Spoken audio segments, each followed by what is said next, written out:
Hey YouTube, this is Donnie, and I just want to know what the heck happened. No, seriously, I'm just getting ready to plan for the summer. Got things I want to do, and next week I go back to school. I just don't know what happened, for the whole summer. It just went by so fast. But yeah, next week, teachers meetings, got in-service, all that, and following week, students show back up. And yeah, I just don't know what happened over the summer. I guess, the sayings I used to always hear when I was a kid, it's like when you get older, time goes by faster. I thought, what the heck are they talking about? It's silly. But I think it's kind of true, because it does seem like each year I get a little bit older. The summers go by faster, the school years go by faster, the years fly by. Another thing I've heard that makes sense now is the days go by slow and the years go by fast. It's meaning like, when you're at work or you're doing things, sometimes the day seems to creep by. Before you know it, another year has passed by. And when you get my age, you're not looking forward to those years going by so fast. So this video is just to give you a few tips if you're going to college for your first time. Just a few tips, to get through college and hopefully make the best of it. So if you're going through a program like mine, you're going to be there 2 years. If you're going to university, getting a bachelor's degree, you're going to be there 4 years or more. So my question to you is, what are you going to do with those 2 years or 4 years or however long you're going to school? Because regardless, if you study hard, do good, or if you waste all the time and just party all the time instead of doing your schoolwork, the same amount of time, same years, the 2 years is going to be wasted. It can benefit you, or it can, basically not help anything. And I know you saying it's for a piece of paper, right? It really doesn't matter. A piece of paper is a piece of paper. I mean, yeah, you can get a certificate, you can get degrees, you can get all these things, and it may help you get a job, but that's really not what's going to make you successful. If you can't talk the talk and walk the walk, you may have problems keeping that job, or you won't be satisfied or happy at that job. So make the best of the time you are at school, at college. So the first tip is make the time count when you're there. Make it count. The second tip is let the teacher or instructor teach you. I know there are times you think that you know a lot about a subject or whatever, and you think, well, there really is nothing for them to teach me. I'm just here to get the certificate. Well, I can learn from students. I can learn from somebody that has never done this before, and they show me something. You can learn. I promise you can. Keep your mind open. Allow the instructor to teach you what he's passionate about, he or she's passionate about.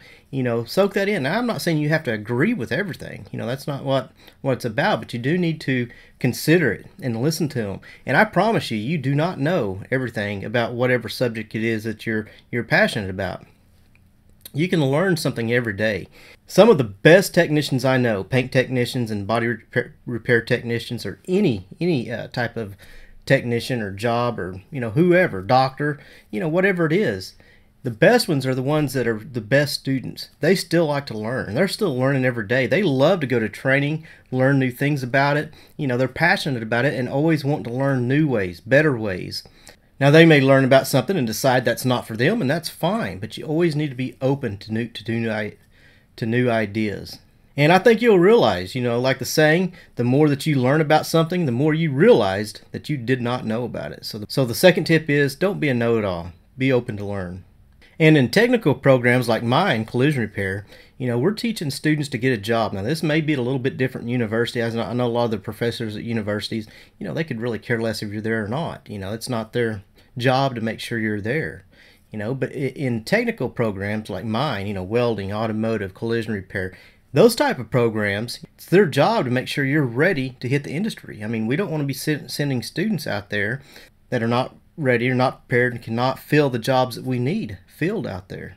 So I encourage you to show up on time every day and every day. Don't use these excuses of, I know things do come up, but those should be very rare. Just like a job, they expect you to be there every day and they expect you to be there on time.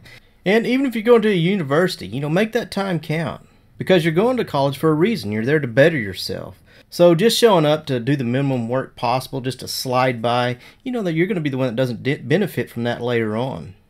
Just like in my industry, you got all these different schools. You got your community colleges, your local colleges that teach collision repair and all these different technical programs. You've got schools like Wild Tech, the bigger ones, U2I. And there's something common with every one of these schools, that everyone no matter if it's Wild Tech or your local college. There's going to be top performers to come out of every one of those, and there's also going to be people that can't make it in this industry that come out of every one of those. So if it's not the college that makes these top performers, what is it? What's the difference? Well, I'll tell you what it is. It's these three things that we've talked about. You know, it's making your time count while you're there. And when you're there, you need to learn. You need to be open to learn new things. You don't want to be a know-it-all, and you need to show up every day. You need to be present and on time every day. If you'll do those three things, you'll be ahead of the game, and I guarantee you that you will learn more while you're in school, and it's going to benefit you in your career. So I just thought I'd throw those three tips out there for you.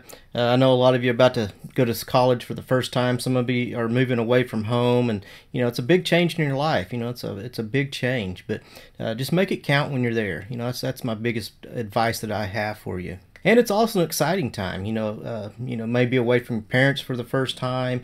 Or, you know, it's just you're going to have new friends. Some of you may not. Some of you may be going to local colleges, still living at home, and that's fine too. I mean, you can get the same education that way.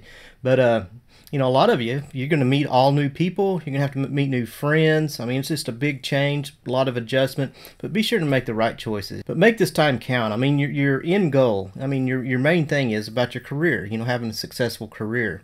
Don't get sidetracked by too much partying. And I know, you know, you're going to want to have some fun, and there ain't nothing wrong with having some fun. But there's a time for everything. You know, there's a time to have fun, and there's a time to get serious about, you know, your schoolwork and things like that. Well, I hope this helped those of you that's going to be going to college for the first time, and you know, I'd like to wish you good luck and hope all goes well. Be sure and comment on one of my videos, you know, and tell me how it's going. I get messages from college students often, you know, telling me about their class and things that they're doing. And I do read all the comments. Now, sometimes I don't get back to you. You know, I get busy. I get sidetracked too. You know, I've got a lot going on. You know, I do these YouTube videos, and I'm also a full-time instructor as well. So, you know, I get a little sidetracked. But I do read the comments, and I really do appreciate it. I like reading your comments, especially those of you that are in other schools, you know, that watch my videos. You know, I really appreciate your comments and kind of learn, you know, I can learn from you what you're doing. Sometimes I get feedback from you. It's like, well, we learned to do it this way. Well, you know, that's fine. There's a lot of ways to do it, and you know, you can teach me sometimes, you know. So anyway, be sure and leave a comment on here. Tell me how your school's going, how college is going, and I'll be looking forward to hearing from you. And as always, thanks for watching these videos. And if you liked it, be sure and give us a like, give us a thumbs up, share this with your friends, and we'll see you in the next video.